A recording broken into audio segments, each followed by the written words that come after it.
কথা আছে গাইস যে সার দেয় বহুত মানুষ, বহুত কিছু শিখতে বাকি আছে।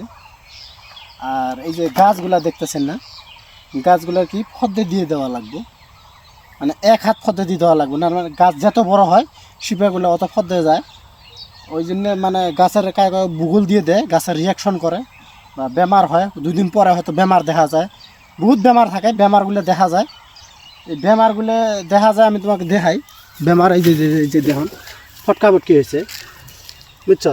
তো গাছের বহুত বেমার আছে, বেমারের শেষ নাই। তো ওই জন্য গাছের ফদ্দে দিয়ে দিবেন, এক হাত ফদ্দে দিয়ে দিবেন, তখন গাছের বেমারটা খুব কম ধরবো আর গাছ মোটামুটি ফটকে ভালো হবো।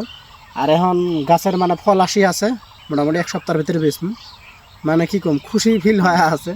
তো ওই জন্য সকাল সকালে আসি, মানে এখন মানে পুরা মানে মেহনত দিয়ে আসি গাছের উপরে, যেন ভালো হয়, ফটাফট যেন ভালো হয়, মানে কেমন করে আরও ভালো করা যায় ওই জন্যে মানে ব্যবস্থা করি আছি। তো তোমরা সকলাই আমার পেজটা ফলো করে দেবেন, লাইক কমেন্ট শেয়ার করবেন, যেন তোমাদের সাথে এই ভিডিওটার জরিয়তে বহুত মানুষ জানি পায়। হয়তো বহুত মানুষ বাড়ির ভূগোলে বা লাগায় ক্ষেত, ওরা হয়তো 2জন মানুষ সাথে মিল হবে পায় না, একটাই হবে পায় না, ওই জন্য হয়তো ওরা জানে না। তাহলে 5-6 জন একটাই হলে ওটা কী হয়, জানাজানি হয় বলে এবিকই করা নাগে, তো ভালো হয় আর কি।